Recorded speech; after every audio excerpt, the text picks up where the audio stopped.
Buenas noches, vamos a iniciar la clase de hoy, 14 de mayo. Bueno, al efecto, como siempre, vamos a aguardar un par de minutitos a que se nos conecten los compañeros para poder iniciar. Hasta mientras vamos a estar abriendo el material pertinente.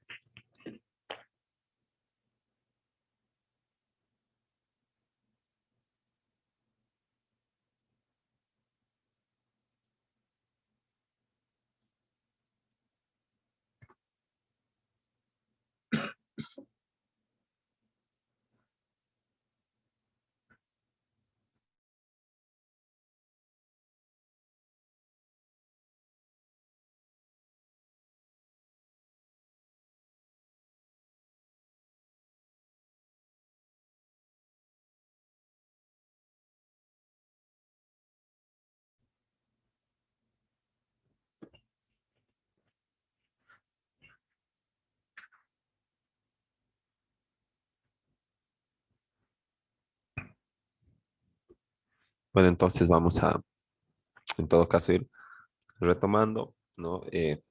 Un poco recapitulando lo que estábamos viendo en la anterior clase, ¿no? Para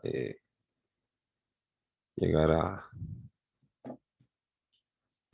aquí, ¿no? Para poder llegar a entender el, el funcionamiento de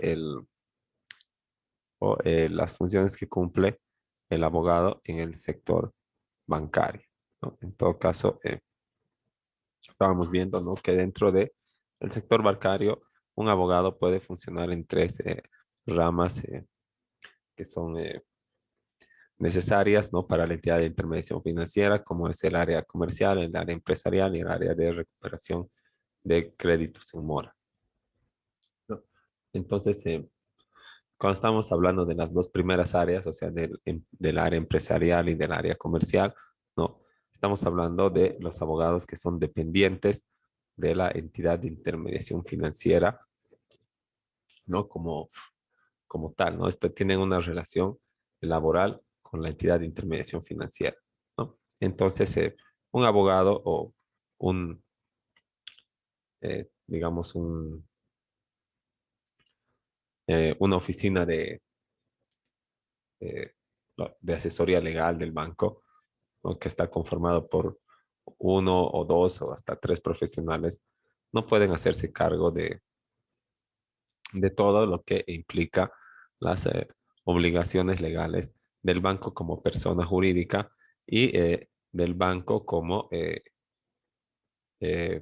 entidad de intermediación financiera ejerciendo la intermediación financiera, que como habíamos visto, todas estas operaciones que integran la intermediación financiera, ya sean pasivas o activas, se realizan mediante contratos y los contratos no les realizan otras personas que no sean los abogados de las entidades de intermediación financiera. Aunque al presente los contratos ya están estandarizados, pero siempre tienen que ser constantemente revisados, actualizados, tal vez se identifica algún punto que puede ser mejorado o en todo caso se establece una nueva norma o reglamento que hay que tomar en cuenta, ¿no? Entonces, el- dentro de la entidad de intermediación financiera, ¿no? El abogado puede vigilar el cumplimiento de la normativa vigente, ¿no? Y supervisar el proceso de crédito, ¿no? Para lo que no alcanza, entonces tiene que haber un abogado o unos abogados, depende del tamaño de la entidad de intermediación financiera, que estén encargados de este primer punto, ¿verdad? De vigilar el cumplimiento de la normativa, como ser la tributaria, la comercial, la empresarial, la civil y la del sistema financiero, que tiene que ser cumplida por el banco para ejercer su actividad económica, que es la intermediación financiera, ¿verdad? Tiene que pagar impuestos, tiene que constituirse en una forma societaria eh, establecida por el Código de Comercio, ¿verdad? Tiene que establecer su registro en Fundempresa, también registrar el poder de los representantes, tener su personería jurídica, ¿no? En lo civil tiene que, eh, bueno, tiene que estar cumpliendo con las partes, con lo que respecta a la representación de la persona jurídica también, ¿no? Tiene que, mediante estos representantes, establecer los contratos y también tiene que cumplir con las obligaciones propias que establece la ley de sistema financiero para el funcionamiento de las entidades de intermediación financiera, cualquiera sea el tipo que estemos, eh, del que estemos hablando, ¿verdad? Puede ser banco, cooperativa, IDF, puede ser EFB, ¿no? O cualquiera de las otras que habíamos estudiado en las lecciones anteriores, ¿no? Eh, entonces vamos viendo, ¿no? Eh, de manera introductoria, ¿no? Algunas otras funciones que cumple el banco dentro de la entidad de intermediación financiera. Uno, vigila el cumplimiento de la normativa, ¿no? O sea, que el banco esté en regla, que cumpla con todo lo que es aplicable a la entidad de intermediación financiera. Y ahí son varias normas, ¿no? Civiles, comerciales, empresariales, administrativas, eh, financieras, ¿no? Como la 393, que, bueno, este proceso de cumplimiento por parte de la entidad tiene que ser supervigilado por un abogado especialista en derecho empresarial, ¿no? Ahora, también el abogado va a supervisar la emisión transparente del crédito. A veces algunos saben que, o es de conocimiento popular, dice, ¿no? Que si, que si le ofreces dinero a tu oficial de crédito, te va a aprobar la solicitud, ¿no? Y eso ya no es una emisión transparente del crédito, ¿no? Tal vez hace un croquis que no corresponde o le da valor a algunas garantías forzando la figura, ¿no? Entonces, el filtro o el supervisor eh, de este oficial de crédito es siempre el área legal o los abogados, en otras palabras, ¿no? Entonces, los abogados van a ver que las garantías aseguren la recuperabilidad del crédito, que, que sean originales los documentos que están acompañándose y además sean idóneos, ¿no? Los documentos que se están acompañando a efecto de demostrar la capacidad de pago y de poder asegurar el pago del crédito, ¿no? El croquis, el registro domiciliario en su caso, ¿no? Todo lo que se exige. Entonces el abogado va a revisar la consistencia y la legitimidad de la documentación y en todo caso depende en última del informe legal que recomiende o no la otorgación del crédito, ¿no? Y también elabora los contratos que tienen que ser claros y transparentes, ¿no? Eh, como han podido ver en el contrato que les he cargado ahí en la plataforma, no es tan claro y transparente en realidad, ¿verdad? Bueno, puede ser transparente porque dice todo, ¿no? Pero no es tan claro, ¿verdad? Es larguísimo, tiene términos técnicos, ¿no? Establece un domicilio especial, establece un tipo de interés, otro tipo de interés, un tipo de penalidad, ¿verdad? Dice interés moratorio, interés de la operación de crédito, luego después está el interés moratorio, después está la sanción, ¿no? Qué va a pasar con los honorarios del abogado, todo. Y ahí dice también eh, que no se puede hacer modificaciones unilaterales al contrato, ¿no? Y que si va a haber alguna modificación, pues tiene que ser consultada y aceptada por por el prestatario, ¿no? Y esa figura se está dando mucho hoy en día, ¿verdad? Porque se están haciendo adendas de contrato y algunas ampliaciones de plazo. Y todo esto tiene que constar en un documento del mismo valor, o sea, en un contrato complementario, ¿no? Y si la han hecho por escritura pública, igual les van a mandar a hacer la escritura pública, ¿no? Entonces, el, estos están más referidos a que, eh, bueno, uno, aceptes que debes, ¿verdad? Lo de la parte del diferimiento y todo lo que corresponde a las cuotas de la póliza de seguro de desgravamen, ¿no? Y eso es no más harto, pues no es solamente la cuota que te ha calculado el banco, ¿no? Tienes que ponerte al día con el seguro. Y,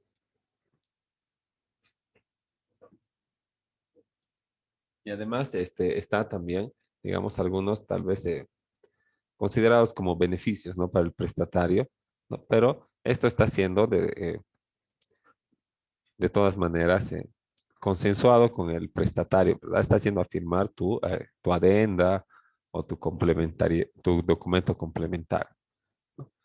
Pero hay decisiones, ¿verdad? Que se pueden tomar de manera unilateral, ¿no? Algunas las que beneficien al prestatario, ¿no? Y algunas que no afecten el derecho, digamos, patrimonial del deudor, ¿no? Que no cambien la cuota, que no cambien el plazo. Y si se va a cambiar, se tiene que consultar, ¿no? Entonces, esto ha pasado en una oportunidad y nadie ha consultado nada a nadie, ¿no? Eh, hace un par de años, o un buen par de años, ¿no? Cuando tú tramitabas un crédito, digamos, entre dos personas como deudora o deudor y codeudor, ¿no? O puede ser con tu marido, con tu esposa, o con tu hermana, con tu papá, con tu novio, ¿no? O con cualquier persona, ¿verdad? La cosa es que están entre los dos, ¿no? Como deudor y codeudor. No es tu garante, es deudor en la misma calidad que vos, ¿no? Entonces, ambos cubrían la póliza del seguro, o sea, el seguro de desgravamen, y esto era al 50%, ¿verdad? Porque existían dos codeudores, un deudor y un codeudor, y cada uno, a cada uno se le calculaba o se le dividía al 50% de la póliza de seguro. Entonces, en el caso de que te morías, la parte que te correspondía de la deuda, o sea, ese 50% que te aseguraba en la póliza, se cancelaba al banco y tú acababas pagando el otro 50%, ¿no? Y luego la ASOBAN, la novela Asociación de Bancos, ha decidido que la póliza de seguro tiene que cubrir al deudor y a los codeudores al 100% de la operación de crédito, ¿no? Y nadie ha consultado a nadie, ¿verdad? Se ha aplicado esta determinación y han hecho subir o sea, han hecho que se vuelva más caro o han hecho subir el monto de las cuotas o de las mensualidades de crédito y sin preguntar a nadie. Y ahora, digamos, el seguro de desgravamiento te cubre al 100%. El, si te mueres, ¿verdad? Entonces, tu codeudor o puede ser tu esposo, tu madre, como hemos dado los ejemplos, va a quedar libre de deuda. O sea, la póliza de seguro va a cubrir al 100% el monto de la operación. Pero, en definitiva, ¿a quién beneficia el pago del total de la deuda? ¿No? Más le beneficia a la entidad de intermediación financiera. ¿No? Tal vez la otra persona tenía la liquidez suficiente para seguir pagando su 50% nomás, ¿no? O bueno, cualquier otra razón, ¿no? Pero es algo que afecta al patrimonio directamente del prestatario, ¿no? Porque va a subir tu cuota. ¿Y qué ha pasado si te has endeudado al límite de tu capacidad de pago o incluso si has exagerado un poco para que te puedan dar el crédito y va a subir la cuota, ¿no? Te va a provocar una falta de liquidez y ya no vas a poder pagar y vas a caer en mora, se van a ejecutar, te van a iniciar proceso ejecutivo y te van a ejecutar las garantías, ¿no? Entonces, esa debía haber sido una medida que tenía que ser consensuada con los prestatarios, ¿no? Podía aplicarse a futuro, ya bueno, ¿no? Para los futuros contratos, sí, tal vez, ¿no? Pero no no tenía que afectar a las operaciones que ya se estaban pagando. Pero la verdad es que ha afectado a todas, ¿no? Y no han preguntado a nadie porque han dicho, si va a quedar sin deuda el codeudor, bueno, es beneficio, pues es beneficio para el usuario, no es tanto beneficio para la entidad, ¿no? Y de esa manera ahora pagamos la póliza de seguro al 100% cada uno, ¿no? Ahora, el abogado también tiene que proteger los derechos de las entidades financieras y del usuario, ¿no? Eh, bueno, más que nada de la entidad de intermediación financiera, que es su jefe, pues, ¿no? Ahora, del usuario, digamos, siempre y cuando no, no esté en mora, ¿no? Pero cuando esté en mora, ¿qué le importa? Pues los derechos del usuario, ¿verdad? Lo que le importa es la recuperación del crédito. Eh, ¿Qué te importa, digamos, si eres el banco y el prestatario eh, ha incumplido porque se ha enfermado y le estás rematando lo último que tiene, que es su auto, y le vas a dejar sin nada, ¿no? Entonces, ¿qué te importa? Pues el derecho de salud del deudor, ¿no? En ese caso, el banco te hace rematar nomás, y ese, de verdad, hay casos que son una pena, pues, pero ni modo, ¿no? El abogado del banco es para proteger los derechos de su empleador, ¿no? Entonces, tiene que procurar de cualquier manera, lícita, ¿no? Obviamente, la recuperación del crédito, ¿no? Y proteger los derechos del usuario, digamos, no sé, en el contrato, mientras esté al día, ¿no? Cuando exista alguna reclamación por parte del usuario, tal vez, no sé, ¿qué pasa si has pagado tu cuota y debías 4.000, pero aparece que sigues debiendo los mismos 4.700, ¿no? Por ejemplo, nada más, ¿no? Entonces, ¿a ¿dónde vas a ir? Vas a ir primero al oficial de crédito y después a asesoría legal, ¿no? Pero en todo caso, ese abogado no te lo va a hacer nada para reclamar tus intereses. Te va a decir, trae una solicitud, anda a tu abogado, haz esto en este sentido, te va a dar unas recomendaciones y tú vas a tener que hacer valer tus derechos. Después, otra función es gestionar los contratos y visualizar las operaciones de riesgo, ¿no? Gestionar los contratos, tiene que elaborar el contrato que es aplicado a cada operación de crédito, pero no lo elabora de cero, ¿verdad? Tiene modelos, ya están estandarizados, son contratos en serie, lo que se cambian los datos, las garantías, las fechas, los planes de pago, ¿no? Las descripciones de las partes, ¿no? Y los garantes en su caso, ¿no? Y deudor, codeudor. También el abogado está para promover mediaciones para resolver disputas con los clientes o usuarios, ¿no? Puede promover mediaciones, digamos, privadas, ¿no? Entre el banco y el cliente, ¿no? Pero esto más lo hace la parte administrativa del banco. O sea, tiene su personal y va y te llama, te dice ven a pagar, va a tu casa, te dice qué ha pasado, por qué no estás pagando, intenta averiguar un poco, te plantea algunas soluciones y por último dice que no, bueno, no has pagado, no has ido, y entonces a esa, en méritos a tu actitud te derivan al abogado de recuperaciones, derivan tu carpeta al abogado de recuperaciones y empieza el juicio. Y también ahí se puede promover alguna mediación o alguna conciliación en vía judicial, pero eh, los abogados o los bancos no van a conciliación en la vía judicial porque se supone que en la conciliación, ¿qué vas a hacer? Bueno, el banco no tiene que perder, ¿verdad? Tiene que obtener utilidad, ¿no? Y la mayoría de las veces cuando se va a tratar de deuda a la conciliación, uno, eh, sabiendo que, que le deben 10 o 11 contando los intereses, tiene que ir a aceptar que le paguen 9 porque si no se va a meter en un juicio muy largo y que tal vez nunca va a poder recuperar la cantidad reclamada. no en su totalidad, entonces tendría que aceptar. Pero el banco, aparte de ello, además ya ha hecho la gestión administrativa, ¿no? Tiene un plazo de 90 días para poder hacer eso que se llama gestión administrativa, buscar al cliente, al usuario financiero, proponer algunas soluciones, algunos beneficios, ¿no? Y por último, derivar la carpeta al abogado de recuperaciones, ¿no? Entonces,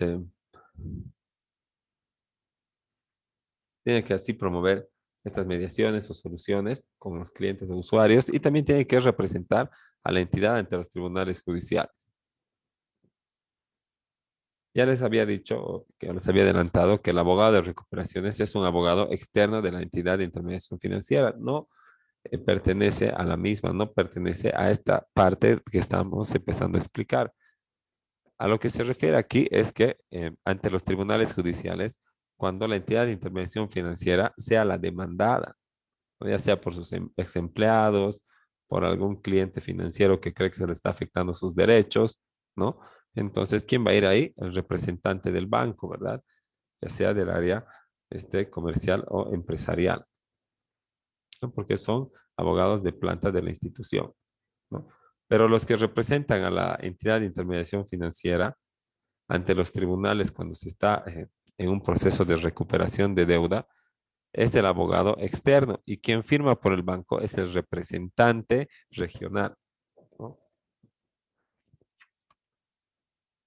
Y en algunos casos sí te hacen firmar el representante y además el abogado. O a veces el que tiene poder es también el abogado, pero ahí no está actuando como abogado, sino en su calidad de representante legal.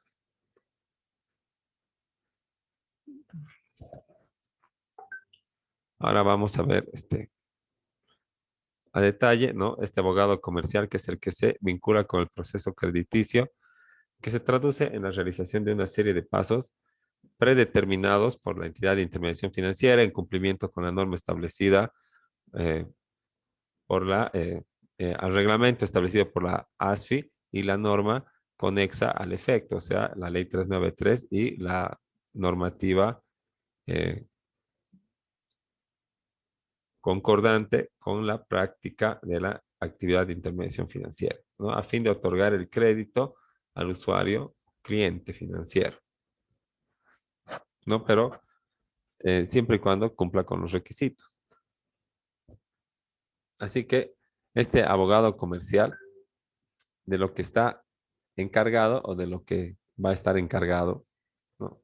Es de supervisar el proceso crediticio. No va a ver las obligaciones o el cumplimiento de las obligaciones del banco como persona jurídica, ¿verdad? Que esté inscrito en Fundempresa, su registro actualizado, que el poder que está declarado ahí también sea el que está vigente y que no se utilicen otras atribuciones que no corresponda, ¿no? Que se cumpla con las obligaciones sociales, que se haga frente a los procesos laborales o de otra índole que se tramiten en contra del banco, ¿no? Entonces, este abogado, ¿no? del, del sector comercial se especializa en este proceso crediticio, ¿verdad? Y el empresarial en los demás, ¿no? En lo que tiene que ver al banco como persona jurídica, ¿no? Entonces, sus funciones eh, como supervisor del proceso crediticio y lo supervisa no para ver solamente que cumpla o incumpla, sino para también verificar que está asegurada la creencia del banco o la posibilidad de recuperación del crédito en caso de recaer en mora. Entonces es un personaje muy importante para la entidad de intermediación financiera, ¿no? Y esta supervisión empieza en la valoración de la documentación presentada por el cliente que va a pedir un crédito hasta el desembolso del mismo, en su caso, ¿no? Siempre y cuando se cumplan los requisitos. Tiene como funciones, ¿no? Entre otras, porque esto es solamente es enunciativo y no limitativo, esta lista, no tiene las funciones de verificar la documentación legal, ¿no? De identificación y de las personas naturales o jurídicas, ¿no? Entonces, También la valoración de las garantías, la verificación de los documentos de representación, la elaboración de informes legales y la elaboración de los contratos bancarios y no bancarios. Entonces, como ven, son suficientes tareas para un profesional o tal vez dos, ¿no? Tomando en cuenta la envergadura de la entidad de intermediación financiera y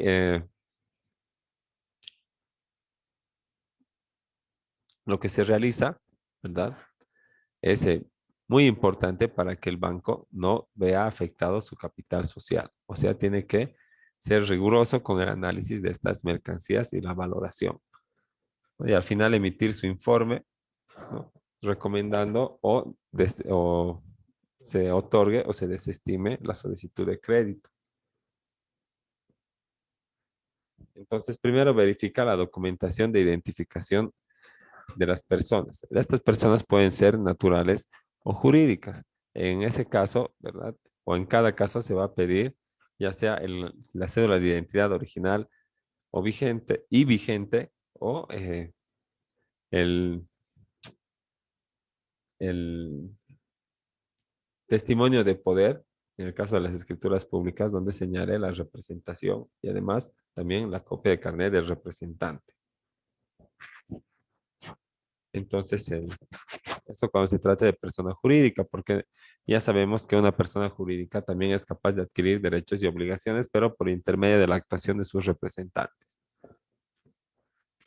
Luego se realiza una valoración de las garantías, ¿no? Y está en base a la documentación que vamos a revisar en unos minutos, ¿no? Y en mérito a la valoración de esta garantía y a revisar si está toda la información consistente entre 5 documentos.